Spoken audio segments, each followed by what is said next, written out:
이제 우리 오후 성경 공부도 시작하도록 하겠습니다. 오늘 강의는요, 교회에 대해서입니다. 교회론. 우리 조직 신학에 대해서 또 교회론 함께 살펴보고 또 언약 관점에서 보는 교회론 함께 살펴보도록 하겠습니다. 자, 지금 조직 신학 7가지 주제에 대해서 우리 배웠었습니다. 그래서 지금 계속 배웠다가 우리 지난 시간엔 구원론 5번째까지 구원론까지 했고요. 이제 6번째 교회론입니다. 교회론은 말 그대로 교회에 관해서 설명을 합니다. 그래서 이 교회는 무엇인가? 구원받은 성도들의 모임이다. 그래서 이 교회가 가지고 있는 본질, 교회의 속성, 교회의 권세, 임무, 또 조직은 어떻게 됐고 말씀과 성례가 기도가 어떻게 행해지는지에 대해서 설명하는 것이 교회론입니다. 자, 그래서 이제 이 교회론을 조금 이제 자세하게 한번 살펴보겠습니다. 근데 자세하게까지는 아니지만 아무튼 조금 디테일하게지만 아무튼 간략하게 지금 쭉 훑고 그냥 가는 겁니다. 교회에 대해서 먼저 뜻을 한번 살펴보시면요, 구약 성경은 히브리어로 써 있습니다. 그래서 히브리어에서 교회라고 하는 어떤 바로 즉 정확한 것은 아니지만 나오는 것들은 카할, 에다라고 하는 이 단어들이 있는데요. 이것은 집회, 회중, 지정된 때, 집회와 회중을 말하는 건데 뜻은 얘기하면 이제 지정된 때와 장소에서 함께 모이는 모임을 가지고 이제 이 교회라고 하는 이 카할 에다라고 하는 이 단어들이 사용이 됐습니다. 자, 그다음에 오타가 있는데 신약 성경이죠. 신약 성경에서는 이제 여기 히브리어가 아니고 헬라어입니다. 그래서 헬라어에서는 에클레시아라고 하는 단어와 시나고게라고 하는 이 두 단어들로 이렇게 사용들이 됩니다. 그래서 이것들은 지금 계속 한 게 같은 단어입니다. 그래서 그 같은 어떤 장소에서 함께 모이는, 이제 이거 신약 성경에서는 정확하게 이제 교회를 지칭하는 의미겠죠. 그래서 이런 이 단어들을 조합해서 지금 전체적으로 얘기하는 이 교회의 뜻은 무엇이냐? 예수 그리스도를 통해서 하나님께 부름받은 백성들의 무리 또는 이 모임을 이 교회라고들 합니다. 그래서 이걸 이제 좀 더 신학적으로 이제 정립을 하자면, 그러니까 예수 그리스도를 주로 믿는 2-3 이상이 모임을 교회라고들 이렇게 지칭을 합니다. 이런 지금 의미들을 가지고 있는 게 이제 교회의 뜻입니다. 자, 그래서 이 교회는 그러면 어떤 종류들이 있는가? 이 두 번째에서는 종류를 얘기하는데요. 총 지금 3개로 나눕니다. 전투하는 교회와 승리하는 교회로 하나를 첫 번째 나누고요. 두 번째 유형 교회와 무형 교회. 세 번째로는 유기체로서의 교회와 조직체로서의 교회. 이렇게 그 구분들을 하고 있습니다. 그래서 이 구분들을 이제 살펴보면, 전투하는 교회는 이 지상에서 있는 교회입니다. 지상에서 지금 이 세상이 부패하고 있는데 이 세상 가운데서 지금 어떻게 보면 영적 세력과의 다툼을, 전쟁을 하고 있는 이 교회를 전투하는 교회라고 하고요. 그 다음에 승리하는 교회는 이제 하늘에 속한, 하늘에 있는 교회를 승리의 교회라고들 합니다. 자, 두 번째로는 유형 교회와 무형 교회로 구분을 한다 그랬죠. 유형 교회는 시간과 장소 위에 나타나 믿는 자들의 모임입니다. 그러니까 이걸 조금 더 얘기를 하자면, 현재 지금 우리가 눈앞에 보이는, 눈에 보여서 지금 모이고 있는 이 지금 여수 하늘의 교회라든지 다른 교회들을 지칭하는 게 이제 이 유형 교회에 포함이 된다고 하겠죠. 그다음 이제 이 시간과 장소에 상관없이 이제 구원이라고도 할 수 있네. 구속받은 성도들이 하는 것이 이제 무형 교회에 속하게 됩니다. 그래서 이거는 어떻게 보면 이제 어떻게 하늘에 있는 교회라고도 할 수 있겠는데, 이것의 차이점을 조금 이제 애매합니다, 저도. 그래서 이제 하지만 조금 이제 하자면, 유형 교회는 그래서 보면은 이제 알곡과 가라지라고 해가지고 구원이 받은 사람도 있고 아니면 거기에 좀 가짜들도 섞여 있을 수 있고 하는, 왜냐하면 여기 지금 교회에 있는 모든 사람들이 보면 뭐 연약한 자도 있고 큰 자도 있고 막 하는 그런 것으로 하고, 여기 있는 지금 이 무형 교회라고 하는 거는 어떻게 보면 이제 다 전체 구원받았다고 하는 사람들이 속한다고 하는 모임이라고 해야 될까요? 이런 식의 어떤 구분들을 하고 있습니다. 지금 조직신학 관점에서 말하는 교회론을 지금 얘기하고 있습니다. 자, 그 다음 유기체로서의 교회와 조직체로서의 교회인데, 이것도 차이점이 비슷비슷합니다. 그래서 그냥 중요한 게 아니겠으니까 바로 그냥 넘어가도록 하겠습니다. 아무튼 이런 식의 것으로 지금 교회를 구분을 합니다. 그러니까 존재를 이렇게 정돈을 해가지고 얘기를 하는데, 이게 다음에서 어차피 설명하니까 이건 넘어가도록 하겠습니다. 자, 그 다음 교회 기원 또는 유래라고 할 수 있죠. 어떻게 이 교회들이 시작이 됐는가를 이렇게 얘기를 하는데, 이제 조직 신학에서는 총 세 시대로 구분을 해서 설명을 합니다. 첫 번째는 족장 시대로 설명을 합니다. 그래서 아버지들이 제사장의 역할을 수행을 했었던 이 가족 공동체의 시대 때를 교회라고 합니다. 그러니까 가정교회라고 생각하시면 되겠습니다. 뭐 아브라함 때나 이럴 때 있지 않습니까? 그래서 아버지가 제사장의 역할을 함을 통해 가지고 그 가족들을 이제 인도하고 하는 이 가정 예배를 드리는 족장 시대를 이제 첫 번째로 하고요. 두 번째는 모세 시대이죠. 그래서 출애굽 이후에 의식적으로 예전이 행해지던, 그래서 뭐죠? 하나님을 만나고 예배드리는 장소가 바로 이제 성소였죠. 그래서 이 성소의 기능을 수행했던 시대를 모세 시대의 교회의 또 유래로 이렇게 연결된 것으로 설명을 합니다. 자, 그다음 세 번째는 신약 시대로 넘어옵니다. 그래서 이제 이 신약 시대가 그 성소에서 하나님을 만나는 시대였다면, 이제 오순절 사건 뒤에 예수님께서 부활하시고 승천하셔서 성령으로 재림하셔서, 그때부터 하는 이 그냥 일반 지금 현재 그 교회를 얘기하는데, 여기서 설명하기는 국가로부터 독립하여서 보편적인 성격을 띈 교회라, 이렇게 지금 정의를 하고 있습니다. 이게 지금 조직신학에서 얘기하는 총 3개 시대의 교회의 유래를 말씀합니다. 자, 네 번째로 가겠습니다. 그렇다면 이 교회들은 어떤 속성들을 가지고 있는가? 그래서 총 3개의 속성을 가지고 있습니다. 통일성과 거룩성과 보편성. 교회의 통일성, 교회의 거룩성, 보편성입니다. 자, 첫 번째 통일성은 영적 성격을 지닌 것으로 예수 그리스도의 몸된 교회로서의 하나됨을 얘기합니다. 그러니까 모든 교회들이 각 지교회마다 어떤 특징들이 있겠지만 그리스도의 몸된 교회로서의 하나됨을 얘기한다라는 것을 통해 가지고 그 보편교회의 통일성을 이제 얘기를 하고요. 그다음 두 번째, 거룩성입니다.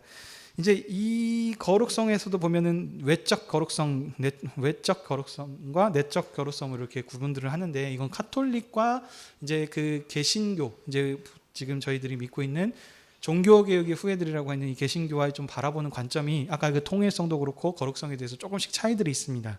그래서 여기 그 거룩성은 지금 내적 거룩성을 얘기하는 것은 개신교에서 얘기하고 있는 종교개혁에서 얘기하는 거고, 카톨릭은 외적 교회, 그냥 보편적으로 보이는 그 교회에 대해서의 그 거룩을 유지하는 어떤 그러다 보니까 그게 잘 드러난 것들이 이제 성당에서 좀 어떤 그 화려하고 이렇게 보이는 그 부분들, 그런 것들에 이제 초점들을 맞추는 거고, 우리는 그 이제 개신교에서는 그 보여지는 것보다도 그 마음의 중심에서 내적으로의 어떤 그 거룩성들을 중요하게 여긴다라고 하는 이런 차이점들이 있겠습니다. 세 번째는 보편성입니다. 그래서 무형교회 형태에서의 그 보편적으로 전부 다 가지고 있는 어떤 공통적인 그 성향들을 또 얘기하는 거, 이런 식으로 이렇게 세 가지로 또 구분을 하면서 교회의 속성을 얘기합니다.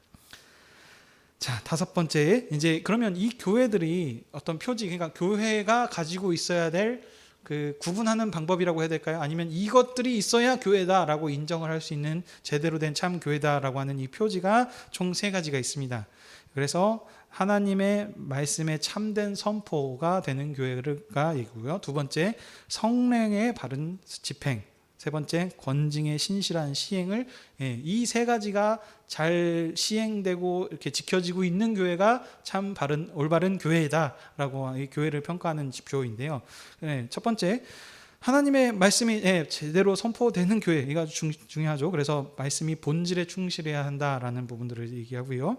두 번째, 성례라고 하는 것은 이제 이것도 카톨릭과 구분됩니다. 카톨릭은 총 7개의 성례, 칠성례라고 해가지고 이제 뭐 혼인성사, 고해성사 뭐 해가지고 뭐 그 죽을 때까지 하는 어떤 모든 임종까지 하는 다 모든 것들이 들어가는데, 이 개신교에서는 그 성찬식과 세례식을 여기에 들어갑니다. 그래서 성찬과 세례를 해서 성례라고 합니다. 거룩한 예식은 그 개신교에서는 이 2가지만 성례라고 이렇게 생각을 합니다. 그래서 이 성찬과 그 세례가 올바르게 집행이 되고 있는 것인가, 바르게. 그래서 이 성례가 또 어떻게 생각을 하냐면, 말씀을 이제 전했는데 그 말씀이 보이는 형태로 집행되는 것으로 생각을 합니다. 그래서 이것을 이제 성례라고 하고요. 세 번째, 성례만 하는 것이 아니고 권징이라고 하는 것은 이제 그 형벌과 상과 벌 이런 것들을 얘기하는 거죠. 그래서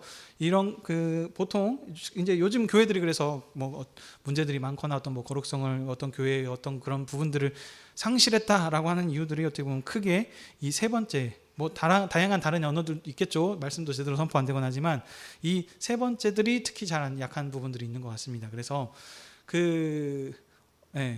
그러니까 벌을 주고 이렇게 하는 이유가 어떤 그 사람을 무너뜨리려고 하는 것이 아니고 그 사람을 그걸 통해서 말씀으로 돌아오도록 하는 그 부분들인데 이제 사람과의 관계 때문이라고 하는 것들 때문에 이것들이 제대로 잘 시행이 안 된다거나 아니면 그런 뭐 예전에 다 설명드렸던 부분들인데 이 법들이 무시돼서 그냥 막 하죠. 그래서 왜요? 여기만 교회야 해가지고 또 다른 교회로 넘기다 보니까 이런 것들이 제대로 지금 시행되지 않기 때문에 그 부분들이 없어져 버린 부분들이 있죠. 여튼 그래서 이런 세 가지 교회의 지표들이 있습니다.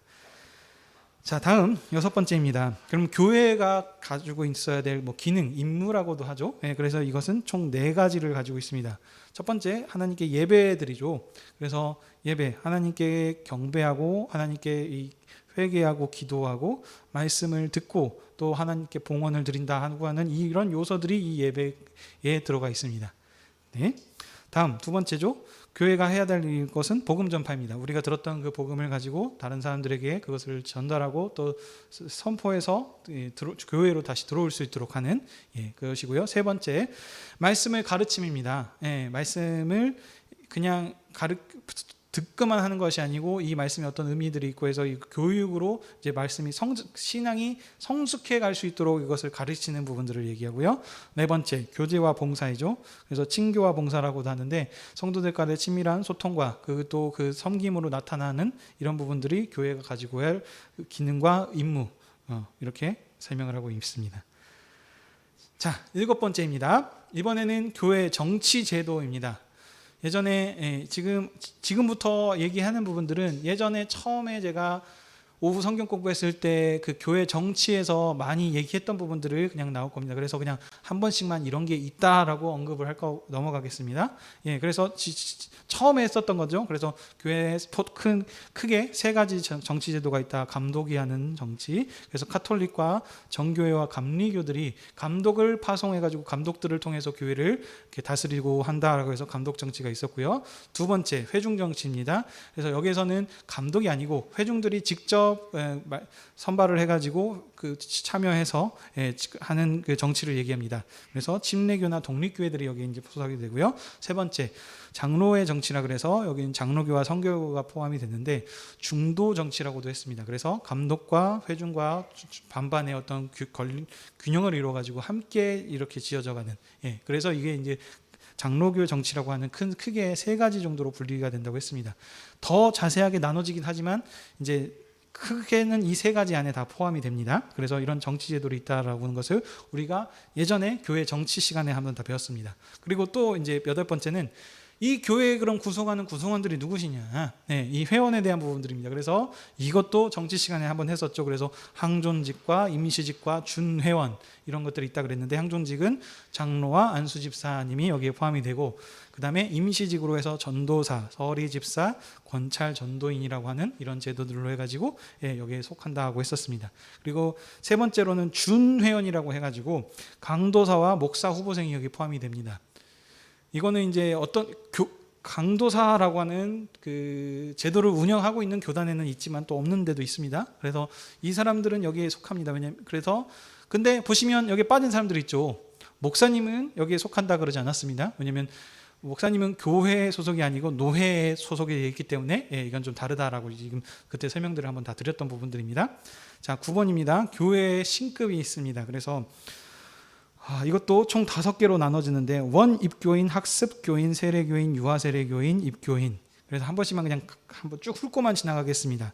원입교인은 어떻게 보면 태신자라고도 할 수 있겠죠. 그래서 예수님을 이제 태신자들이 와가지고 이제 예수님을 믿기로 작정을 했습니다. 그래서 이제 공식적인 예배에 참석을 하는 사람들이 이제 원입교인이라고 불리고요. 이 원입교인들이 이제 만 13세 이상 되는 사람들에서 학습을 끝난 사람들을 학습교인이라고 합니다. 그래서 이 학습 교인들이 또 6개월 이상 되었다 학습을 마치고 그래서 이제 그러면 이제 세례 교인을 받을 수 있는 자격이 돼서 세례를 받은 사람들이 이제 여기에 세례 교인으로 들어오게 되겠고요.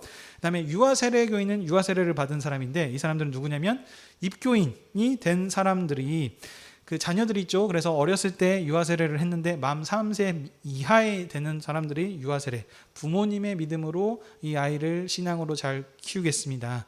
언약의 부모 관계 안에서 지금 하는 거라 그랬죠. 그래서 유아 세례를 받은 사람들이 여기에 포함이 되고요. 그다음에 이 유아 세례를 받았던 사람들이 이제 나이가 들어서 16세 이상이 되면은 이제 세례는 받았지만 입교하진 정식 사람은 아닙니다. 그래서 그때는 본인이 스스로 신앙 고백을 하게 합니다. 그래서 유아 때는 아이들이 자기 신앙을 고백할 수 없기 때문에 부모님의 신앙을 보고 이제 먼저 세례를 줬다면 이제 16세가 됐을 때는 본인 스스로 그러니까 학습 세례 문답을 합니다.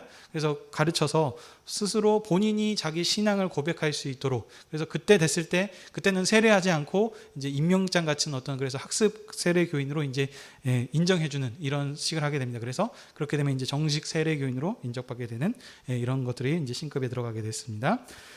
자, 10번입니다. 그 다음에 이제 이 교회가 회들이 있습니다. 그 회의들. 그래서 총 4개의 큰 회의들이 있습니다. 자, 첫 번째는 공동의회가 되겠습니다. 이 공동의회는 전 교인의 모임입니다. 그래서 세례 교인들이 다 여기에 포함이 되고요. 이들은 선거권과 피선거권, 발언권과 결의권을 가지고 있습니다. 그래서 이 권리들을 행사 가능한 사람들이고요. 이 크게 이제 하는 것들은 예산과 결의를 심의하고 그걸 가지고 이제 그 책정해서 이걸 동의해서 이렇게 패싱하는 이런 일들을 할 수 있습니다.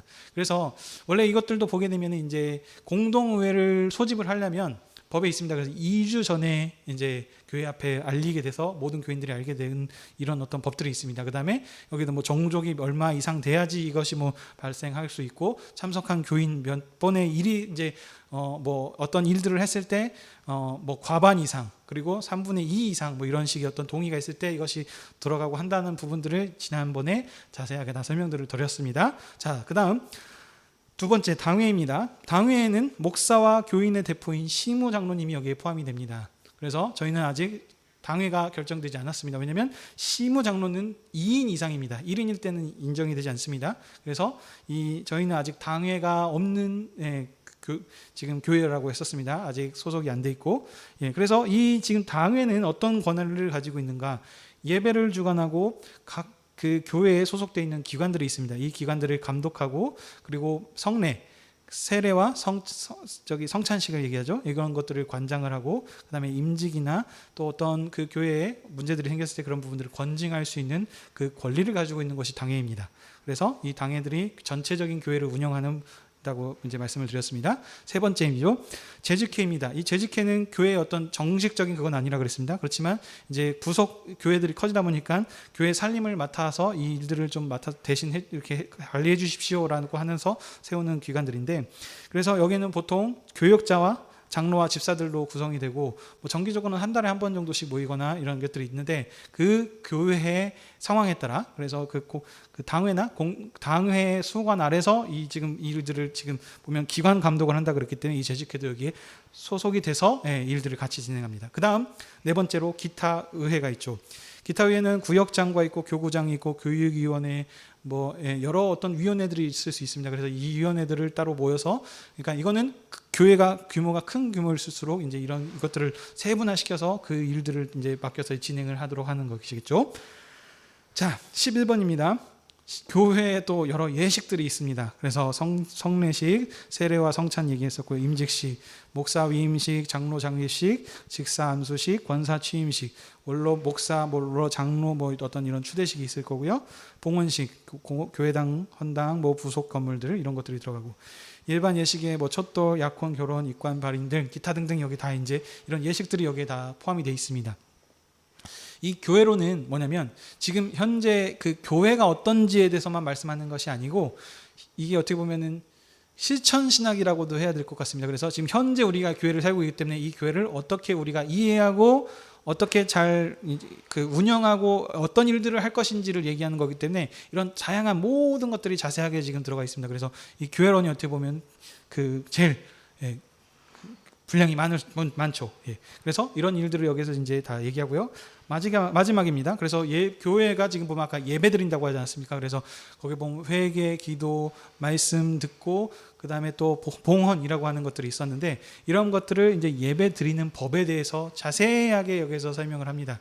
그래서 거기 보면은 뭐 10분 전에 와서 앉아 있어야 되고 옆 사람과 떠들고 얘기를 하면 안 되고 웃으면 안 되고 하는 어떤 그런 자세한 예배 방식에 대해서 그때 얘기를 한다 그랬었습니다.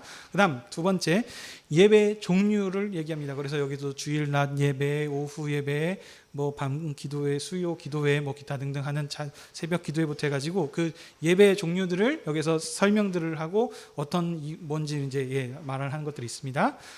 자, 그다음 마지막으로 이제 예배 순서. 그래서 언제 어떤 데는 묵도를 할 것이냐, 어떤 데는 임례송을 할 것이냐, 어떤 묵상 기도를 할 것이냐, 또 다양하게 지금 순서들이 바뀐다 그랬죠. 그래서 이 순서를 함께 정하고 그 순서대로 이제 하는 부분들이 여기에 소속이 된다 하겠습니다. 네, 이상입니다. 보시면 이제 조직 신학에서 지금 이 다양한 부분들을 이제 교회론에서 이제 교회가 어떤 뜻을 가지고 있고 해야 될 의무와 속성과 해야 될 것이 무엇이고 그래서 이 일들을 어떻게 해야 되는지 자세하게 이제 그 조직까지 해가지고 함께 설명들을 했던 게 이제 교회론의 조직 신학에서 얘기하는 교회론이었습니다. 자, 그러면 이제 이것을 바탕으로 해서 언약 역사에 대해서 그래서 언약 역사에서 말하는 하나님의 그 구원의 관점에서는 교회를 어떻게 얘기하는가 이 관점으로 한 번 더 설명을 좀 더 드려보도록 하겠습니다. 짧습니다. 그러니까 존재를 어떻게 파악을 해서 설명하는 것이 아니고 하나님과의 관계 안에서 어떻게 언약적으로 관계가 이렇게 발전되어 왔는지를 설명하기 때문에 짧습니다. 그래서 힘을 내시고요. 다들 자 1번 이제 보겠습니다. 언약 관점에서 얘기하는 교회는 보면 하나님의 백성으로 부름받은 자들의 총회를 얘기합니다. 하나님의 백성으로서 부름받은 총회 또는 공동체라고 하겠습니다. 이거 좀 틀렸네요. 이거 개인의 운명은 이거 빼야 되는 부분들입니다. 그래서 이 조금 더 설명을 하면은 하나님 나라 백성이 된 건데, 자, 이거 죄송합니다. 이거 조금 섞였네요.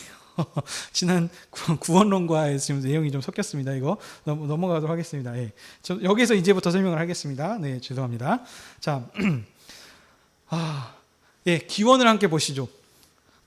그래서 아까 말씀드렸다시피 하나님 나라 백성으로 부름받은 총회나 공동체를 이제 교회라고 하는데 항상 지금 언약 관점에서는 구약과 신약을 대비를 하죠. 그래서 구약에서 얘기하는 이제 교회는 이제 이스라엘을 이제 지칭합니다. 그래서 이 이스라엘이 지금 그래서 어떻게 시작이 됐는지 이 구약의 교회에 대해서 한번 좀 살펴보겠습니다. 첫 번째 기원은 아브라함으로부터 시작한 것이 특징이 있습니다. 구약의 교회는 아브라함으로부터 시작을 했습니다. 그래서 그들은 육신의 혈통을 따라서 아브라함의 후손들이죠. 지금 주일학교 때 지금 창세기 말씀으로 얘기하고 있지만 오늘 보시면 지금 그 언약의 상속자가 누구인가 그 혈통이지만 모든 사람이 다 속하는 게 아니고 그 약속된 상속자 이삭의 후손들 지금 그들을 지금 얘기합니다. 그래서 지금 육신의 혈통을 따라서 12지파에 들어가는 사람들이고요. 그 다음 특징이 뭐냐면 할례를 받은 사람입니다. 난지 8일 만에 할례를 받은 사람들이 여기에 이제 속하게 됩니다. 그래서 이 방식을 통해 가지고 이들은 하나님의 지금 교회라고 하는 이 이스라엘의 총회로 이렇게 들어온 사람들을 말하죠. 자, 그다음에 그래서 이 사람들의 특징은 무엇이냐? 구약의 교회는 모세의 율법을 따라 가나안 땅의 나라를 경영하고 다스린다는 특징을 가지고 있습니다. 구약은 이게 지금 보면 어떻게 보면 계속 반복되는 내용들입니다. 크게 다르지 않습니다. 왜냐하면 언약 역사 안에서 알아보고 있기 때문에요. 모세를 통해서 시내산으로 부르셨죠. 그래서 그들과 언약하셔서 그들과 이제 언약 백성이 됐습니다. 그래서 이제 그때부터 어떻게 보면은 그 교회가 시작이 된 겁니다. 그러니까 그 전에 어떤 그 족장 시대라고 아까 얘기했었던 부분들이 있었죠. 거기가 결국엔 이 안에 지금 이걸 기준으로 해서 지금 연결할 수 있는 지금 그렇게 보시면 되겠습니다. 그래서 항상 구약의 대표는 무엇이냐? 모세와 선지자의 율법들 이 지금 기준입니다. 그래서 이 일을 하기 위해서 하나님께서 아브라함을 부르셨고 아브라함한테도 하셨던 게 400년 후에 얘기를 하시잖아요. 그래서 출애굽시키셔서 약속의 땅인 가나안 땅을 주겠다고 이미 그 몇백 년 전부터 약속하셨던, 그래서 출발점은 여기라는 겁니다. 이스라엘, 출애굽한 이스라엘 언약 백성, 거기서가 항상 기준이라는 것을 기억하십시오. 그래서 그들이 지금 해야 되는 어떤 그 생명과 구원은 뭐냐면, 율법을 따라서 가나안 땅을 하나님 나라로 경영하고 다스리는 것이 그들이 어떻게 해야 될 사명이었습니다. 그리고 그들은 어떤 특징을 가지고 있었냐면, 성소에서 하나님을 만났죠. 근데 그래서 그 하나님의 영광을 직접 보지 못합니다. 제사장을 통해서만 나갈 수 있었고, 또 휘장 안으로 직접 들어오지 못했기 때문에 휘장 밖에서 하나님을 섬기는 백성들이었습니다. 하나님의 영광을 볼 수는 있었으나 직접 보는 것이 아니고 제약들이 있었죠. 그리고 또 특징이 뭐냐, 제사장과 백성들, 또 남녀, 또 어떤 이제 거룩한 자, 구별된 이런 구별점들이 있습니다. 그래서 분명한 간격이 있어서 어떤 사람들은, 대제사장은 어떻게 보면 지성소에도 들어갈 수 있었지만 제사장은 성소에만, 또 이방인들은 그 성전 뜰 안에까지 들어올 수 있는 어떤 성전, 이런 식의 지금 어떤 구별점들이 이렇게 있었던 것이 특징입니다. 자, 그다음 이번에는 신분을 함께 보겠습니다. 교회, 지금 이스라엘 백성들에서 얘기합니다. 이스라엘이니까 하나님 나라였고, 그것이 이제 지금 구약의 교회라고도 얘기할 수 있는 겁니다. 그들의 신분은 무엇이었냐? 모세와 같은 종이었습니다. 모세가 아무리 뛰어난 선지자였지만 여전히 하나님께서 그를 종으로 부르셔서 종으로서의 그 역할들을 감당케 하셨던 했습니다. 그리고 자, 이들이 가지고 있는 어떤 그 영광이라고 해야 될까요? 권세가 누리는 것은 뭐냐면, 모든 열방 가운데서 애굽에서 먼저 구원해 주셨고, 이스라엘 백성이 가나안 땅에서 하나님 나라를 이룸을 통해서 모든 열방들이 그 하나님의 그 나라에, 가나안 땅에 굴복하고 그들을 이길 수 있게 하는 것이 그들이 가지고 있는 권세와 영광이었습니다. 그래서 그들에게 약속됐던 어떤 그 복이라고 해야 될까요? 어떤 기업은 가나안 땅의 기업이었습니다. 그래서 그 가나안 땅을 상속을 받음을 통해서 그 땅을 하나님 나라로 이루도록 하는 이 일들을 하셨다는 겁니다. 자, 그래서 정리하자면 사명은, 그들 이스라엘 백성들이 가지고 있는 사명은 열방 가운데서 하나님을 섬기는 제사장 민족이 되어서 자신들을 구원한, 이스라엘을 구원한 하나님을 높이고 찬양하고 증거함을 통해서 모든 민족이 이스라엘을 보고 하나님을 알아볼 수 있도록 이 일을 하는 것이 구약의 이스라엘 백성들, 구약의 교회가 했었던 역할들입니다. 자, 다음 이제 신약 교회를 함께 보도록 하겠습니다. 신약의 교회는 기원은 창세전에 그리스도 안에서 택하신 공동체입니다. 제가 그 1월 처음에 여기 교회에 와서 했던 설교가 에베소서였습니다. 그래서 거기서도 보면은 하늘에 속한 신령한 복을 교회한테 주죠. 근데 이를 언제 계획하셨냐? 창세전부터 감춰져 있던 것을 보이게 하셨다. 누구를 통해서? 아들을 통해서. 이렇게 설명을 하고 있습니다. 그래서 이 신약의 교회는 창세전에 그리스도 안에서 이미 하나님께서 계획하시고 작정하시고 이 일을 택하셔서 일을 행하심으로 설명을 합니다. 자, 그 다음 부르신, 어떻게 소속되게 되는 방법은 성령으로 거듭납니다. 그래서 12사도, 지금 12사도들이 전한 복음을 듣고 누구를 믿죠? 예수님을 믿어서 세례받음으로 언약 백성이 됩니다. 그 전에 구약의 이스라엘은 혈통으로였죠. 혈통. 그래서 아브라함의 자손으로 태어났느냐 안 났느냐 이러겠다면 이것이 중요한 게 아니고, 이제는 성령으로, 그래서 세례를 받았느냐 안 받았느냐, 12사도가 전한 복음을 듣고 예수 그리스도를 믿음으로, 그래서 하나님의 언약 백성이 되는 방식 자체가 지금 달라졌습니다. 자, 그 다음 신약의 교회는 그래서 그리스도의 법을 따라서 천국을 경영하고 다스립니다. 이스라엘 백성은 모세의 율법을 따라서 가나안 땅을 경영하고 다스렸다면, 신약의 교회는 모세의 율법이 아니고 그리스도의 법을 따라서 가나안 땅이 아니고 천국, 새하늘과 새 땅, 그 예수님께서 세우신 이 새로운 나라를 경영하고 다스립니다. 자, 그 다음 하나님의 영광을 직접 빼며 하나님을 섬깁니다. 구약의 백성들은 성소에서 하나님을 만났지만 직접 빼지 못하고 간접적으로 휘장 밖에서 하나님을 만났다면, 이제 제사장을 통해서가 아니고 직접 하나님의 영광을 만나며 하나님을 섬길 수 있는 백성이 되었습니다. 왜냐하면 성령이 임하셨거든요. 그래서 이 성령님이 우리 안에 내주하고 계시기 때문에 이제는 항상 그러니까 이스라엘 백성은 하나님을 만나려면 예루살렘의 성전으로 와서 하나님을 만날 수 있었습니다. 예, 그렇지만 이제는 아닙니다. 항상 언제 어디서나 우리 하나님께서 임마누엘로 우리와 성령으로 함께하고 계시기 때문에 그런 어떤 지금 간극과 차별이나 이런 모든 것들이 사라졌습니다. 하나님께 나아갈 때 부정한 자, 뭐 나이가 많고 적고 여자나 남자나 이런 것들의 구별이 없이 모두 예수 그리스도를 믿는 사람들은 간격 없이 차별 없이 이제 하나님께 나아간다는 이제 차이점이 있습니다. 자, 마지막입니다. 자, 신부는 그래서 아까 구약의 이스라엘들은 모세도 결국 종이라 그랬습니다. 그렇지만 이제 종이 아니고 하나님의 아들이 직접 오셨기 때문에 우리도 예수 그리스도와 같은, 교회도 예수 그리스도와 같은 아들로서 아들의 신분을 가지고 있습니다.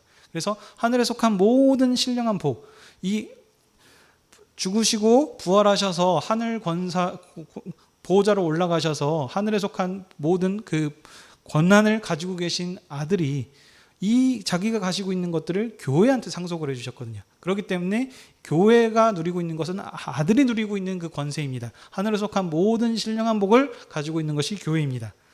그렇기 때문에 이 교회가 누리는 권세는 뭐냐?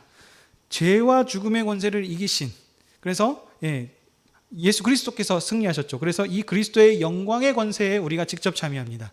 이제는 열방, 어떤 나라들을 이기고 뭐하고 하는 것이 아니고 그 모든 사망 권세의 어떤 모든 권세를 이기신 예수 그리스도의 그 권세에 우리가 직접 참여합니다. 그 다음 가나안 땅의 기업을 상속받는 것이 아니고요, 하늘에 속한 모든 신령한 복이라고 하는, 그러니까 그 땅의 것만이 아니고 이제 모든 만물을 다스리신 하나님이 우리 아버지가 되시기 때문에 하나님 것이 어떻게 보면 좀 모두 다 이제 우리를 위해서 존재하는 것이라고 보시면 되겠습니다.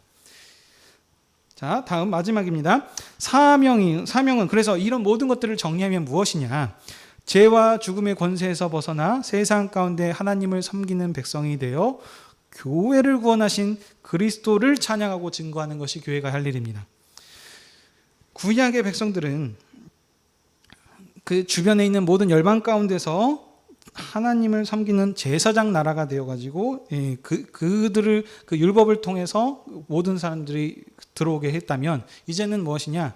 이제 죄와 사망의 모든 권세를 이기신 예수 그리스도를 섬김을 통해 가지고 이분을 증거함을 통해서 모든 열방이 주님께 돌아오는 이 일을 하는 것이 바로 교회의 사명이다. 이런 지금 차이점을 가지고 있습니다. 네, 이렇게 지금 교회에 대해서 언약 관점에서 설명을 합니다. 제가 아까 이제 마무리를 짓겠습니다.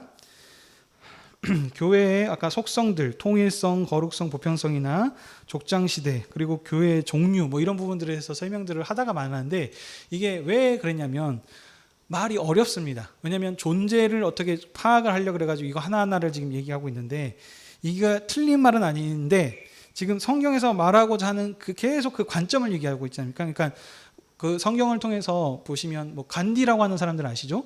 그 인도의 어떤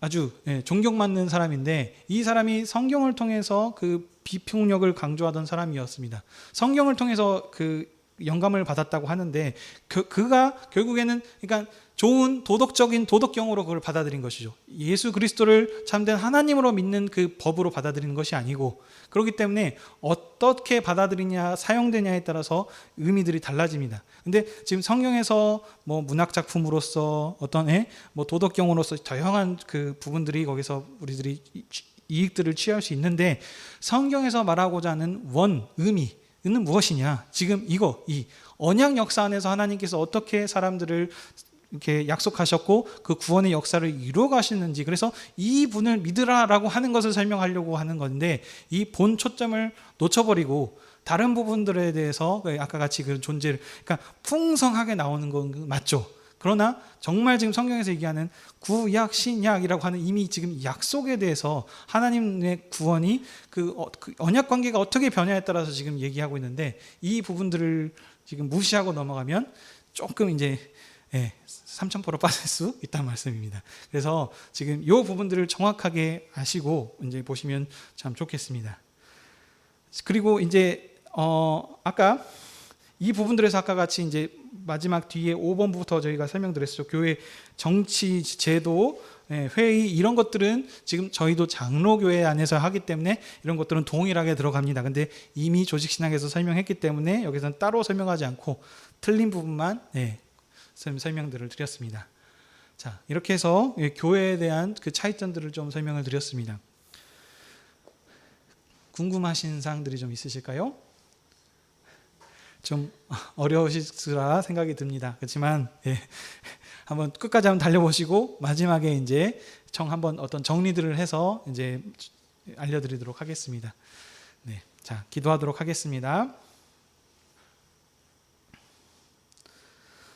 아버지 하나님, 오늘 또 여수와 누리교회를 주님의 앞으로 불러주셔서 하나님의 말씀을 듣고 또 우리 형제 자매들끼리 친밀한 애찬으로 교제케 하여 주시니 감사드립니다. 우리가 또 연말을 맞이해서 재직회로 모여서 앞으로 해야 될 일들을 또 점검하고 또 하나님께서 교회를 얼마만큼 이끄시고 사랑하여 주시고 했는지 함께 배웠습니다. 오늘 우리 배웠던 오후 성경 공부에서 이 교회가 무엇인지 단순히 그냥 이론적인 지식으로만 아는 것이 아니고 정말 언약 관계 안에서 하나님께서 어떻게 우리를 이끄시고 언약 역사를 발전해 오셨는지를 알게 하여 주시옵소서. 그래서 우리가 단순히 이론으로만 알고 끝나는 것이 아니고 이 모든 것을 주신 것이 하나님의 은혜라는 사실에 감사하게 하시고 하나님의 몸된 교회를 정말 사랑으로 섬기며 나아갈 수 있는 저희들 되게 허락하여 주시옵소서. 특별히 연말을 맞이해서 또 다양한 행사들을 준비하고 있습니다. 이 행사들 가운데 주님께서 지혜를 주시고 그냥 단순히 행사로 저희들만 즐겁고 끝나는 것이 아니고 우리 교회에게 주셨던 사명, 교회를 통해서 모든 민족이 주님께 돌아오게 하는 그 구원의 역사를 우리에게 맡기셨다는 사명감을 가지고 이 사명을 신실하게 봉사케 하여 주시옵소서. 주변에 믿지 않는 우리 또 이웃과 가족들에게 또 마음들을 움직여 주셔서 이 기쁨의 잔치에 함께 참여하면서 주님을 알고 함께 영접하여 주님이 주신 참된 기쁨과 평화를 누릴 수 있도록 인도해 주시옵소서. 이제 한 주간 또 우리 교인들 삶으로 나아갑니다. 주님께서 언제든지 함께 하시고 말씀을 기억하면서 항상 승리하는 예배자의 삶을 살아가는 저희들 되게 허락하여 주시옵소서. 감사드리며 이 모든 말씀 예수님의 이름으로 기도드립니다. 아멘.